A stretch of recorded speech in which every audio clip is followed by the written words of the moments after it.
We're going to have some fun. It's time for Rats in the Walls by Lovecraft.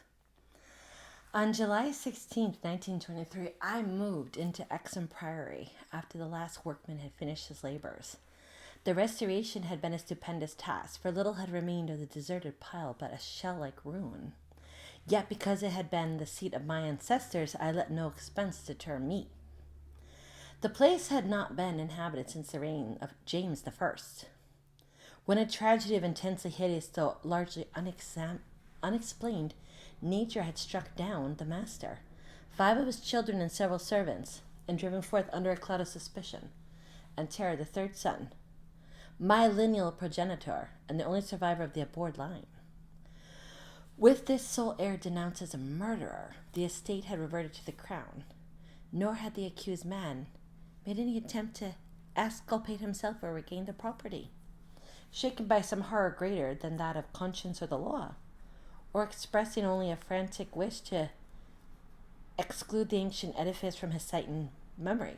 Walter de la Poer, 11th Baron Exham, fled to Virginia, and there founded the family which by the next century became known as de la Poer. Exham Priory had remained untenanted, though latter allowed it to the estates of the North family, and much studied because of its peculiar composite architecture, an architecture involving Gothic towers, resting on a Saxon or Romanesque substructure, whose foundation in turn was of a still earlier order of blend of orders, Roman and even Druidic or native Ceramic, if legends speak truly. This foundation was a very singular thing, being merged on one side with the solid limestone of the precipice, from whose brink the priory overlooked the desolate valley, 3 miles west of the village of Anchester. Architects and antiquarians loved to examine this strange relic of forgotten centuries, but the country folk hated it. They had hated it hundreds of years before, when my ancestors lived there, and they hated it now, with the moss and mold of abandonment on it. I had not been a day in Anchester before I knew I came of an accursed house. And this week workmen had blown up Exham Priory and are busy obliterating the traces of its foundations. The bare statistics of my ancestry I had always known, together with the fact that my first American forebear had come to the colonies under a strange cloud. Of details, however, I had been kept wholly ignorant through the policy of reticence always maintained by the de la Poers. Unlike our planter neighbors, we seldom boasted of crusading ancestors or other medieval and Renaissance heroes. Nor was any kind of tradition handed down except that we may have been recorded in the sealed envelope left before the Civil War by every esquire to his eldest son for posthumous opening. The glories we cherished were those achieved since the migration, the glories of a proud and honorable, if somewhat reserved and unsocial, Virginia line. During the war, our fortunes were extinguished and our whole existence changed by the burning of Carfax, our home on the banks of the James. My grandfather, advancing years, had perished in that incendiary outrage, and with him the envelope that bound us all to the past. I can recall that fire today as I saw it then at the age of 7, with the Federal soldiers shouting, the women screaming, and the Negroes howling and praying. My father was in the army defending Richmond, and after many formalities, my mother and I were passed through the lines to join him. When the war ended, we all moved north. Once my mother had come, and I grew to manhood, middle age, and ultimate wealth as a stolid Yankee.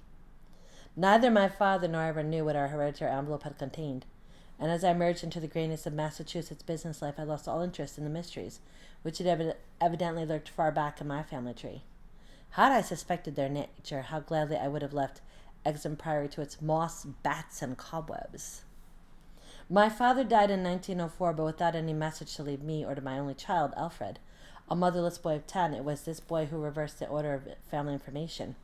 For although I could give him only jesting conjectures about the past, he wrote me of some very interesting ancestral legends when the late war took him to England in 1917 as an aviation officer. Apparently the de la Poers had a colorful and perhaps sinister history, for a friend of my son's, Captain Edward Norreys of the Royal Flying Corps, dwelt near the family seat at Anchester and related some peasant superstitions which few novelists, of course, did not take them seriously. Which few novelists could equal for wildness and incredibility. Norris himself, of course, did not take them seriously, but they amused my son and made good material for his letters to me.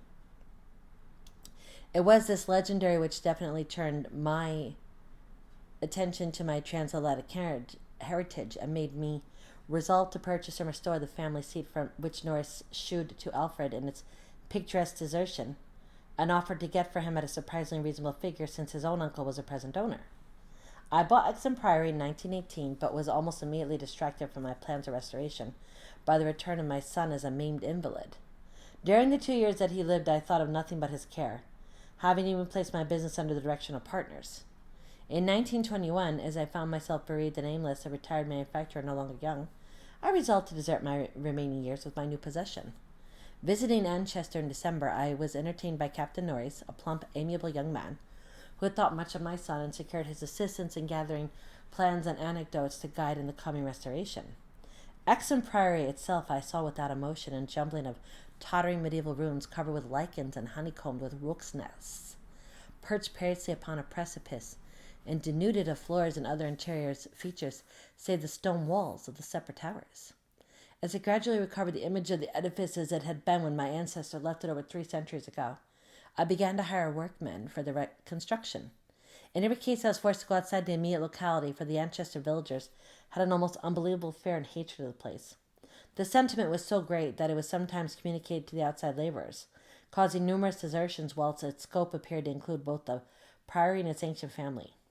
My son had told me that he was somewhat avoided during his visits because he was a de la Poor, and now I found myself subtly ostracized for a like reason until I convinced the peasants how little I knew of my heritage.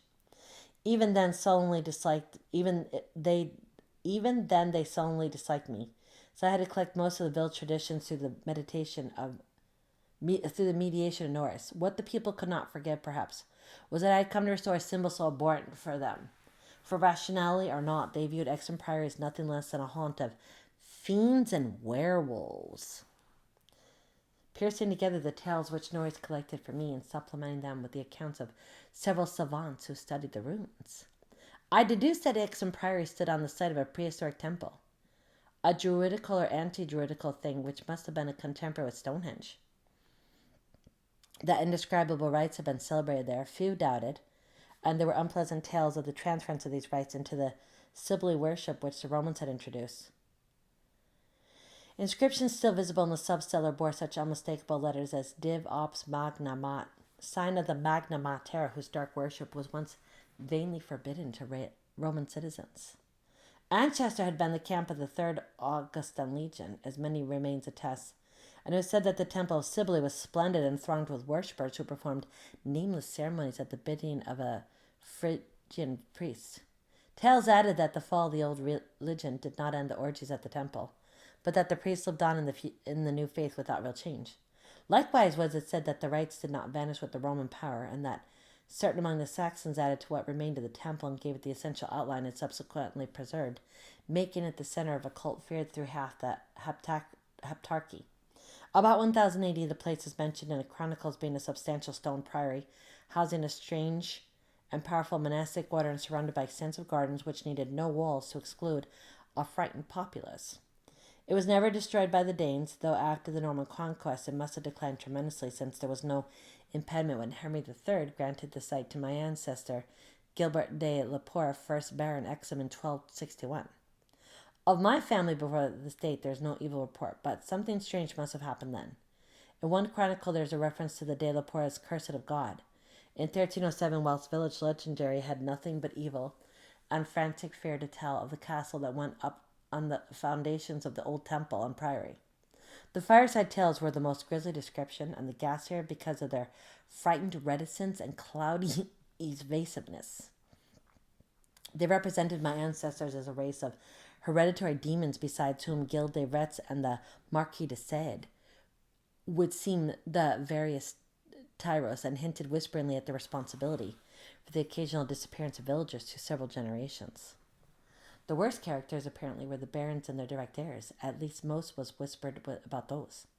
If of healthier inclinations, it was said an heir would early and mysteriously die, to make way for another more typical scion. They seemed to be an inner cult in the family, presided over by the head of the household, and sometimes closed except to a few members. Temperament rather than ancestry was evidently the basis of this cult, for it was entered by several who married into the family. Lady Margaret Trevor from Cornwall wife of Godfrey, the second son of the 5th Baron, became a favorite bane of children all over the countryside, and the dame and heroine of a particularly horrible old ballad not yet extinct near the Welsh border. Preserved in baldry, too, though not illustrating the same point, is the hideous tale of Lady Mary de la Poer, who shortly after her marriage to the Earl of Shrewsfield was killed by him and his mother, both of the slayers being absolved and blessed by the priest, to whom they confessed what they dared not repeat to the world. These myths and ballads, typical as they were of crude superstition, repelled me greatly. Their persistence in their application to so long a line of my ancestors were especially annoying, whilst the imputations of monstrous habits proved unpleasantly reminiscent of the one known scandal of my immediate forebears. The case of my cousin, young Randolph de la Poer of Carfax, who went among the Negroes and became a voodoo priest after he returned from the Mexican War. I was much less disturbed by the vaguer tales of wails and howlings in the barren, windswept valley beneath the limestone cliff, of the graveyard stenches after the spring rains, of the floundering, squealing white thing on which Sir John Clave's horse had trod one night in a lonely field, and on the servant who had gone mad at what he saw in the priory in the full light of day. These things were hackneyed spectral lore. I was at the time a pronounced skeptic. The accounts of vanished peasants were less to be dismissed, though not especially significant in view of medieval custom. Prying curiosity meant death, and more than one severed head had been publicly shewn in the bastions, now effaced around Exham Priory. A few of the tales were exceedingly picturesque and made me wish I had learnt more of a comparative mythology in my youth. There was, for instance, the belief that a legion of bat-winged devils kept witches' Sabbath each night at the priory, a legion whose sustenance might explain the disproportionate abundance of coarse vegetables harvested in the vast gardens. And most vivid of all was the dramatic epic of the rats, the scampering army of obscene vermin, which had burst forth from the castle 3 months after the tragedy that doomed it to desertion, the lean, filthy, ravenous army, which had swept all before it and devoured fowl, cats, dogs, hogs, sheep, and even 2 hapless human beings before its fury was spent. Around that unforgettable rodent army a whole separate cycle of myths revolves, for it scattered among the village homes and brought curses and horrors in its train. Such was the lore that assailed me as I pushed to completion with an elderly obstinacy the work of restoring my ancestral home. It must be imagined for a moment that these tales formed my principal psychological environment. On the other hand, I was constantly praised and encouraged by Captain Norris and the antiquarians who surrounded and aided me. When the task was done over 2 years after its commencement, I viewed the great rooms, wainscoted walls, vaulted ceilings, mullioned windows, and broad staircases with a pride which fully compensated for the prodigious expense of the restoration. Every attribute of the Middle Ages was cunningly reproduced, and the new parts blended perfectly with the original walls and foundations. The seat of my fathers was complete, and I looked forward to redeeming at last the local fame of the line which ended in me. I would reside here permanently and prove that a de la Poer, for I had adopted again the original spelling of the name, need not be a fiend. My comfort was perhaps augmented by the fact that although Exham Priory was medievally fitted, its interior was in truth wholly new and free from old vermin and old ghosts alike. As I said, I moved in on July 16th, 1923. My household consisted of 7 servants and 9 cats, of which latter species I am particularly fond. My eldest cat, Nigger Man, was 7 years old and had come with me from my home in Bolton, Massachusetts. The others I had accumulated whilst living with Captain Norris' family during the restoration of the priory. For 5 days our routine proceeded with the utmost placidity, my time being mostly spent in the codification of old family data. I had now obtained some very circumstantial accounts of the final tragedy and flight of Walter de la Poer, which I convinced to be the probable contents of the hereditary paper lost in the fire at Carfax. It appeared that my ancestor was accused with much reason for having killed all the other members of his household, except 4 servant confederates, in their sleep about 2 weeks after a shocking discovery which changed his whole demeanor, but which, except by implication, he disclosed to no one save perhaps the servants, who assisted him and afterward fled beyond reach. This deliberate slaughter, which included a father, 3 brothers, and 2 sisters, was largely condoned by the villagers, and so slackly treated by the law that its perpetrator escaped honored, unharmed, and undisguised to Virginia, the general whispered sentiment being that he had purged the land of an immemorial curse. What discovery had prompted an act so terrible I could scarcely even conjecture. Walter de la Poer must have known for years that the sinister tales about his family, so that this material could be given him no fresh impulse. Had he then witnessed some appalling ancient rite, or stumbled upon some fanciful and revealing symbol in the priory, or its vicinity? In England he seemed not so much hard or bitter as harassed and apprehensive. He was spoken of in the diary of another gentleman adventurer, Francis Harley of Bellevue, as a man of unexampled justice, honor, and delicacy. On July 22nd occurred the first incident, which, lightly dismissed at the time, takes on a preternatural significance in relation to later events. It was so simple as to be almost negligible and could not possibly have been noticed under the circumstances, for it must be recalled that since I was in a building practically afresh and new except for the walls, and surrounded by a well-balanced staff or servitors, apprehension would have been absurd despite the locality. What I have to remember is merely this, that my old black cat, whose moods I know so well, was undoubtedly alert and anxious to an extent wholly out of keeping with his natural character. He roved from room to room, restless and disturbed, and sniffed constantly about the walls which formed part of the old Gothic structure. I realize how trite this sounds, like the inevitable dog in the ghost story, which always growls before his master sees the sheeted figure, yet I cannot consistently suppress it. The following day a servant complained of restlessness among all the cats in the house. He came to me in my study, a lofty west room on the second story, with this grind archives, black oak paneling, and a triple Gothic window overlooking the limestone cliff and desolate valley. And even as he spoke, I saw the jetty form of Nigger Man creeping along the west wall and scratching at the new panels which overlaid the ancient stone.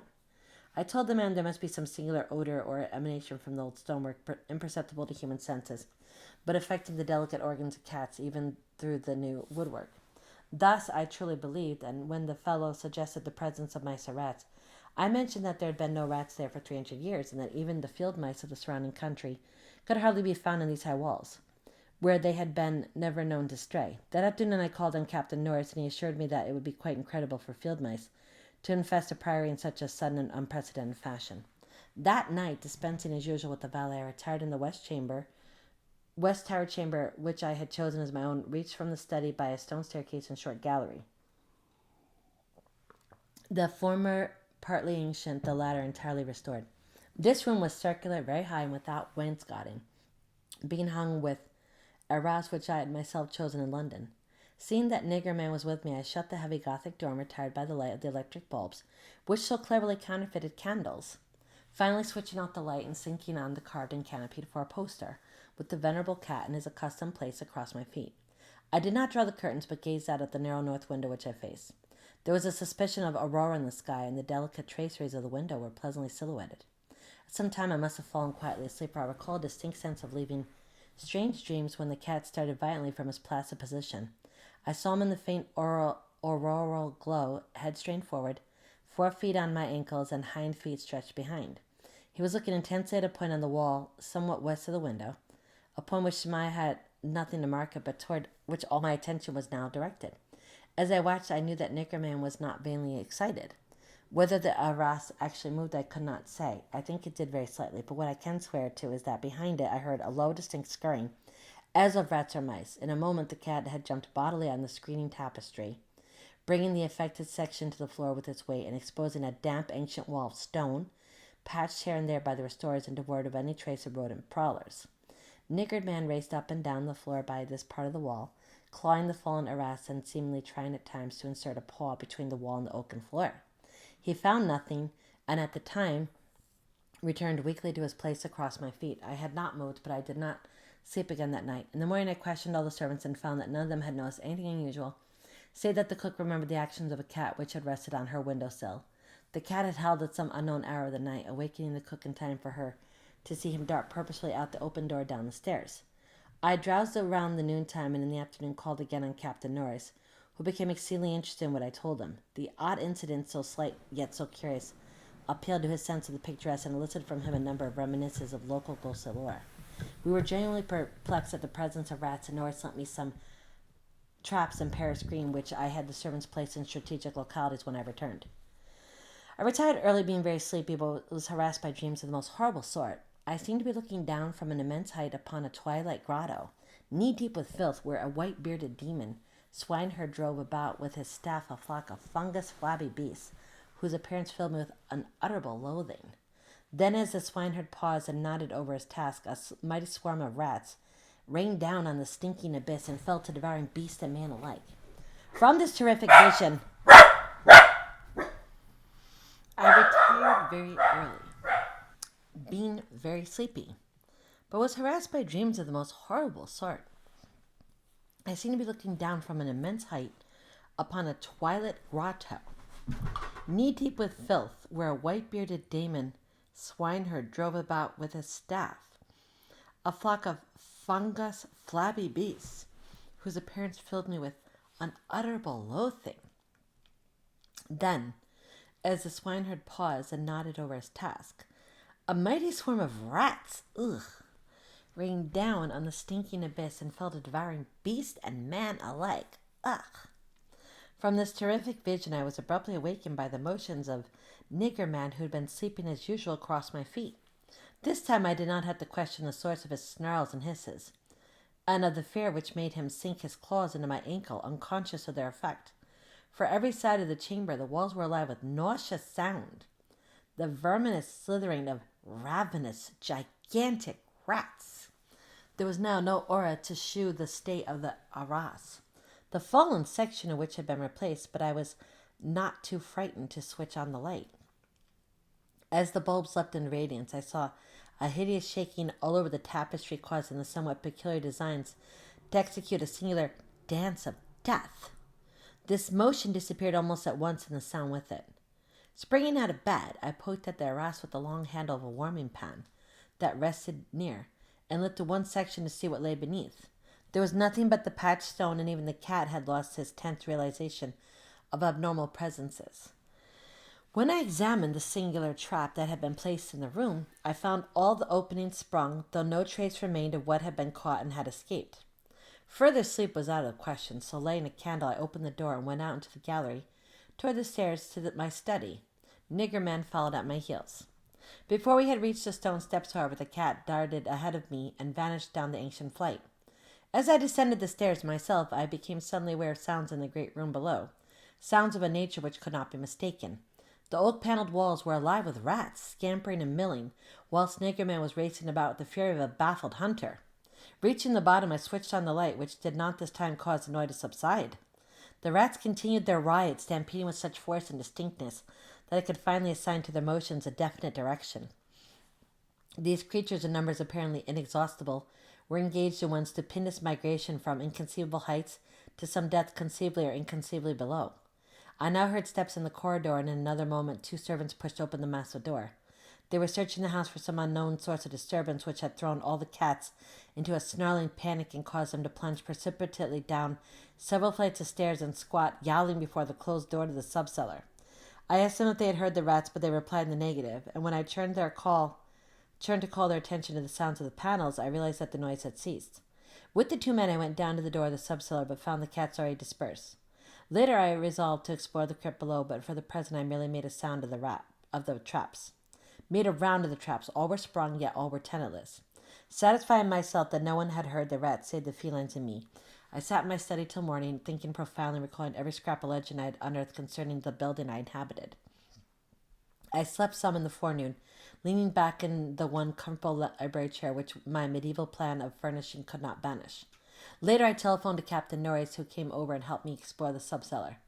Absolutely nothing untoward was found, although we could not repress a thrill at the knowledge that this vault was built by Roman hands. Every low arch and massive pillar was Roman, not the debased Romanesque of the bungling Saxons, but the severe and harmonious classicism of the age of the Caesars. Indeed, the walls abounded with inscriptions familiar to the antiquarians, who had repeatedly explored the place, things like P. Getae, Prop, Temp, Dona, and El Prac, Vis, Pontifi, Attis.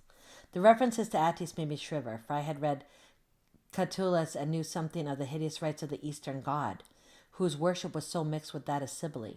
Norris and I, by the light of lanterns, tried to interpret the odd and nearly effaced designs on certain irregularly rectangular blocks of stone, generally held to be altars, but could make nothing of them. Remember that one pattern, a sort of wraith sun, was held by students to imply a non-Roman origin, suggesting that these altars had merely been adopted by the Roman priests from some older and perhaps aboriginal temple on the same site. On one of these blocks were some brown stains, which made me wonder. The largest in the center of the room had certain features on the upper surface which indicated its connection with fire, probably burnt offerings. Such were the sights in the crypt before whose door the cats howled, and where Norris and I now determined to pass the night. Couches were brought down by the servants, who were told not to mind any nocturnal actions of the cats, and Nigger Man was admitted as much for help as for companionship. We decided to keep the great oak door, a modern replica with slits for ventilation, tightly closed, and with this attended to, we retired with lanterns still burning to await whatever might occur. The vault was very deep in the foundations of the priory and undoubtedly far down on the face of the beetling limestone cliff overlooking the waste valley. That it had been the goal of the scuffling and unexplainable rats could no doubt, though why I could not tell. As we lay there expectantly, I found my vigil occasionally mixed with half-formed dreams from which the uneasy motions of the cat across my feet would rouse me. These dreams were not wholesome, but horribly like the one I had had the night before. I saw again the twilight grotto, and the swineherd with his unmentionable fungus beasts wallowing in filth, and as I looked at these things, they seemed nearer and more distinct, so distinct that I could almost observe their features. Then I did observe the flabby features of one of them, awakened with such a scream that Nigger Man started up, while Captain Norris, who had not slept, laughed considerably. Norris might have laughed more, or perhaps less, had he known what it was that made me scream, but I did not remember myself till later. Ultimate horror often paralyzes memory in a merciful way. Norris waked me when the phenomena began. Out of the same frightful dream, I was called by his gentle shaking and his urging to listen to the cats. Indeed, there was much to listen to, for beyond the closed door at the head of the stone steps was a veritable nightmare of feline yelling and clawing, whilst Nigger Man, unmindful of his kindred outside, was running excitedly round the bare stone walls in which I heard the same babble of scurrying rats that had troubled me the night before. An acute terror now rose within me, for here were anomalies which nothing normal could well explain. These rats, if not the creatures of a madness, which I shared with the cats alone, must be burrowing and sliding in Roman walls I had thought to be of solid limestone blocks, unless perhaps the action of water through more than 17 centuries had eaten winding tunnels, which rodent bodies had worn clear and ample. But, even so, the spectral horror was no less, for if they were living vermin, why did not Norris hear their disgusting commotion? Why did he urge me to watch Nigger Man and listen to the cats outside? Why did he guess wildly and vaguely at what could have aroused them? By the time I had managed to tell him as rationally as I could what I thought I was hearing, my ears gave me the last fading impression of the scurrying, which had retreated still downward, far underneath this deepest of subcellars, till it seemed as if the whole cliff were riddled with questing rats. Norris was not as skeptical as I had anticipated, but instead seemed profoundly moved. He motioned to me to notice that the cats at the door had ceased their clamor, as if giving up the rats for lost, whilst Nigger Man had a burst of renewed restlessness, and was clawing frantically around the bottom of the large stone altar in the center of the room, which was nearer Norris' couch than mine. My fear of the unknown was at this point very great. Something astounding had occurred, and I saw that Captain Norris, a younger, stouter, and presumably more naturally materialistic man, was affected fully as much as myself, perhaps because of his lifelong and intimate familiarity with local legend. We could for the moment do nothing but watch the old black cat as he paused with decreasing fervor at the base of the altar, occasionally looking up and moving to me in that persuasive manner which he used when he wished me to perform some favor for him. Norris now took a lantern close to the altar and examined the place where Nigger Man was pawing, silently kneeling and scraping away the lichens of centuries which joined the massive pre-Roman block to the tessellated floor. He did not find anything, but was about to abandon his effort when I noticed a trivial circumstance which made me shiver, even though it implied nothing more than I had already imagined. I told him of it, and we both looked at its almost imperceptible manifestation with the fixedness of fascinated discovery and acknowledgement. It was only this, that the flame of the lantern set down near the altar was slightly but certainly flickering from a draught of air, which it had not before received, which came undoubtedly from a crevice between floor and altar, where Norris was scraping away the lichens. We spent the rest of the night in the brilliantly lighted study, nervously discussing what we should do next. The discovery that some vault deeper than the deepest known masonry of the Romans underlay this accursed pile, some vault unsuspected by the curious antiquarians of 3 centuries, would have been sufficient to excite us without any background of the sinister. As it was, the fascination became twofold, and we paused in doubt whether to abandon our search and quit the priory forever in superstitious caution, or to gratify our sense of adventure and brave whatever horrors might await us in the unknown depths. By morning we had compromised and decided to go to London to gather a group of archaeologists and scientific men fit to cope with the mystery. It should be mentioned that before leaving the subcellar we had vainly tried to move the central altar, which we now recognized as the gate to a new pit of nameless fear. What secret would open the gate wiser men than we would have to find? During many days in London, Captain Norris and I presented our facts, conjectures, and legendary anecdotes to 5 eminent authorities, all men who could be trusted to respect any family disclosure, without further explorations, might develop. We found most of them little disposed to scoff, but instead intensely interested and sincerely sympathetic. It is hardly necessary to name them all, but I must say that they include Sir William Brinton, whose excavations at the Troad excited most of the world in their day.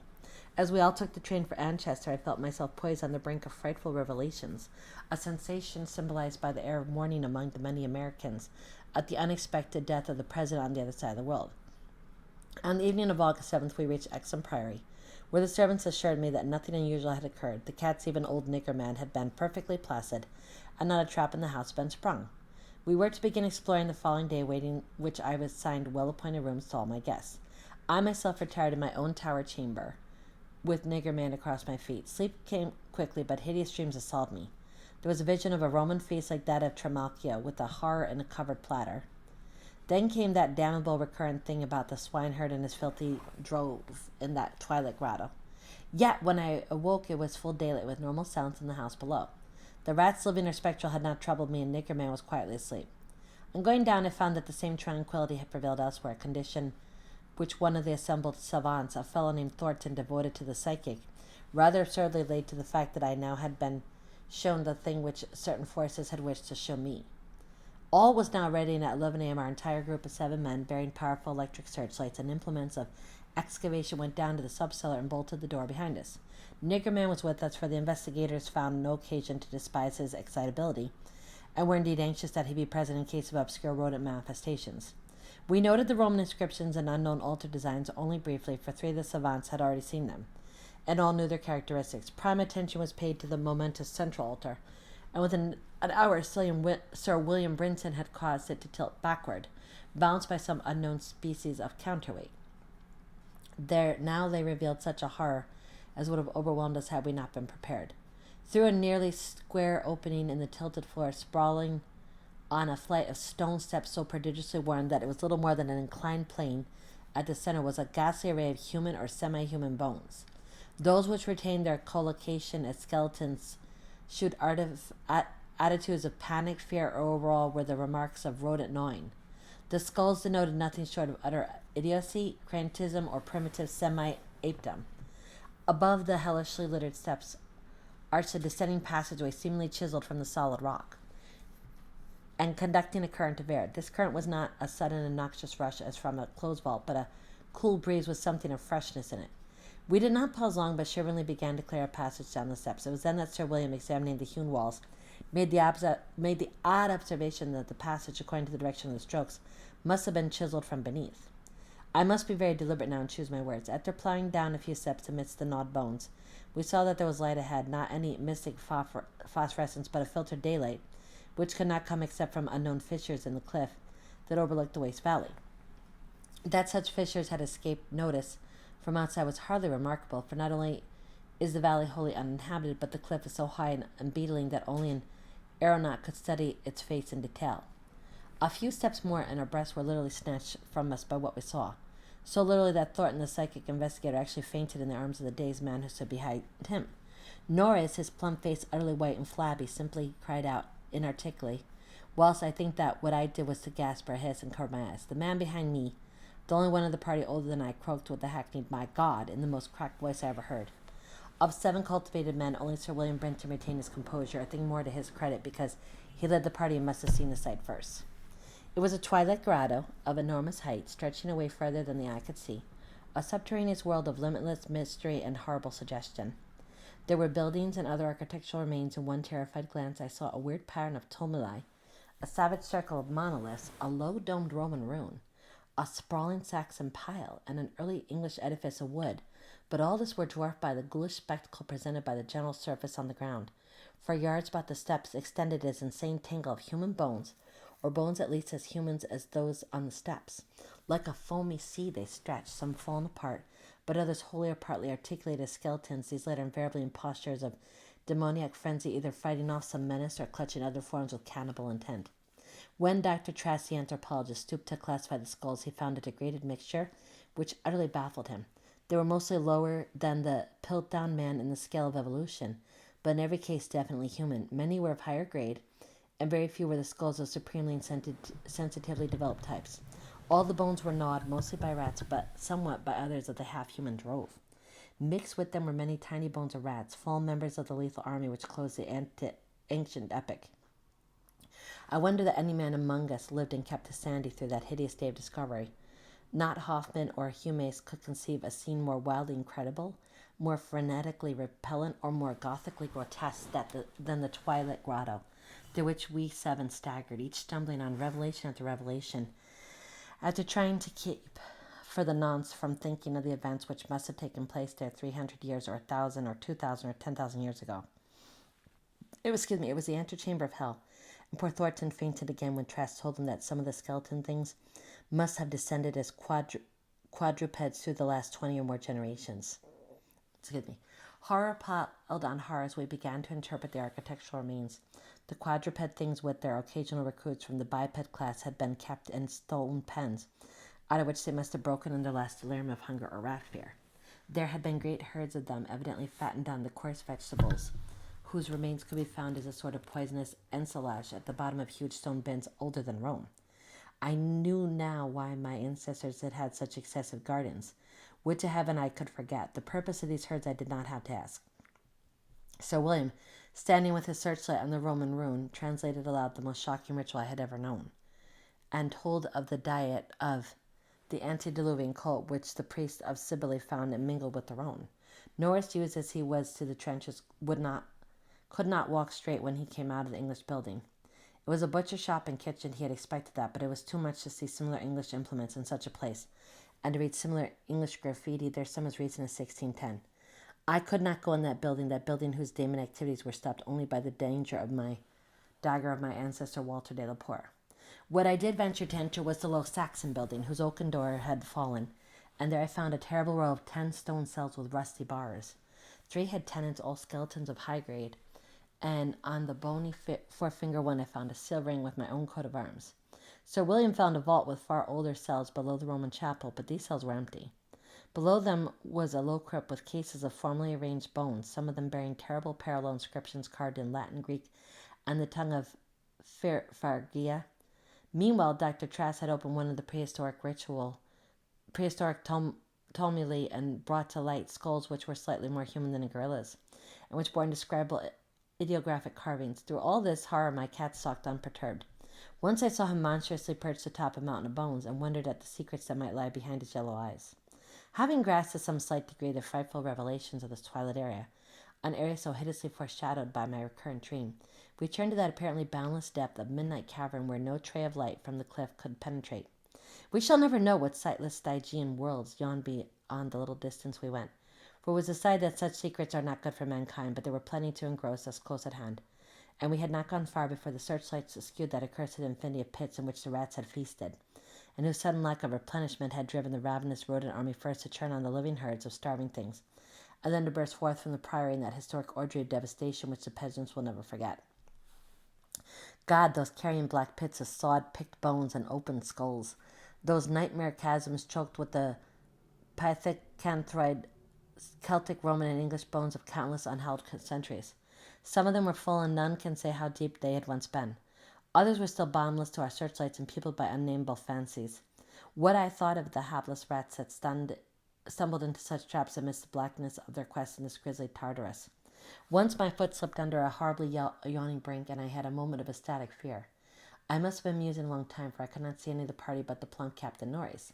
Then there came a sound from the inky, boundless, farther distance that I thought I knew, and I saw my old black cat dart past me like a winged Egyptian god, straight into the illimitable gulf of the unknown. But I was not far behind, for there was no doubt after another second it was the eldritch scurrying of those fiend-born rats, always questioning for new horrors, and determined to lead me on even unto the grinning caverns and earth's center when Nyarlathotep, the mad faceless god, howls blindly to the pipe and the 2 amorphous idiot flute players. My searchlight expired, but still I ran. I heard voices and yells and echoes, but above all, the gently rose that impious, insidious scurrying, gently rising as a stiff-bloated corpse gently rises above an oily river that flows under endless onyx, bridges to a black putrid sea. Something bumped into me, something soft and plump. Ugh! It must have been the rats, the vicious, gelatinous, ravenous army that feast on the dead and the living. Why shouldn't rats eat a de la Poer as a de la Poer eats forbidden things? The war ate my boy, damned them all, and the Yankees ate Carfax with flames and blunt Grandsire Delapour and the secret. No, I tell you, I am not that demon swineherd in that Twilit Grotto. I was not Edward Norris' fat face on that flabby fungus thing. Who says I'm a Delapour? He lived, but my boy died. Should a Norris hold the lands of a Delapour? It's voodoo, I tell you. That spotted snake. Curse you, Thornton, I'll teach you to feign it what my family do. 'Tis blood, thou stinkard, I'll learn ye how to goss. Wool ye squin ye me think ye waste? Magna mater, ass. Dia ad agada a odan. Agos bas dona ort. Dona stalas orgos latsat. Ra cool. This is what they say I said when they found me in the blackness after 3 hours. Found me crouching in the blackness over the plump, half-eaten body of Captain Norris with my own cat leaping and tearing at my throat. Now they have blown up Exham Priory, taken my nigger man away from me, and shut me in this barred room at Hanwell with fearful whispers about my hereditary and experiences. Thornton is in the next room, but they prevent me from talking to him. They are trying, too, to suppress most of the facts concerning the Priory. When I speak of poor Norris, they accuse me of a hideous thing. But they must know that I did not do it. They must know it was the rats, the slithering, scurrying rats, whose scampering will never let me sleep. The daemon rats that race behind the pane in this room and beckon me down to greater horrors than I have ever known. The rats that can never hear. The rats they can never hear. The rats. The rats in the walls. That was The Rats in the Walls by Lovecraft. Interesting story. And I read it as the original text. And certain phrases are in it that's in the text, so I just kept it as is. And that's that. So, let us pull up 5. And like I said, I still think Lovecraft is an incredible writer. And obviously, a lot of people like him. And I like him too. Okay, we have 3 of Swords upright, so there's like some emotional pain. Feeling left out in the cold. You have the 10 of Pentacles reversed, so this is like blocked happiness. Pain, feel left out in the cold, blocked happiness. Holding too much burden, so 10 of Wands, this is like carrying too much burden. But then you have the King of Wands. So I think at the end of this, it's like an internal process going through, and that you move through like pain, feeling left out in the cold, like there's blocked happiness, but maybe like the pressure reaches a breaking point here. And then you move from the too much pressure into confidence and magnetism. So we have that. Today is April 26th. I believe April 30th. Is it Beltane? Is that what's coming up? There's some holiday. And I know a lot of people go to Glastonbury tour for like April 30th, May 1st. I'm not sure if it's for Beltane or if it's a different holiday. But I think it's because I remember like hearing about people go to when Doreen Virtue was into all the psychic stuff. She went one year to Glastonbury tour, and I guess she was saying that a lot of people like to go for April 30th to watch the sunrise. I think it's for Beltane. Well, if you know, put it in the comments. Is it Beltane? What is the holiday for that? So we have that. We have this story. I want to do The White People by Mackin and The Gardener. I'm not sure if we're gonna do both tonight. I may like just do one and then start the other. But let's see what's going on. I mean, the candles are good, but I'm starting to get tired. But I do want to do something. I don't want to just leave it till tomorrow. Like I said, I haven't started my Oracle deck yet. I've been naughty. I'm bad. I'm a bad girl. I'm bad. Naughty. And I didn't start my Oracle deck yet. I'm putting it off. I don't know. That King of Wands energy. Anyways, that card keeps coming up. It's very, very interesting.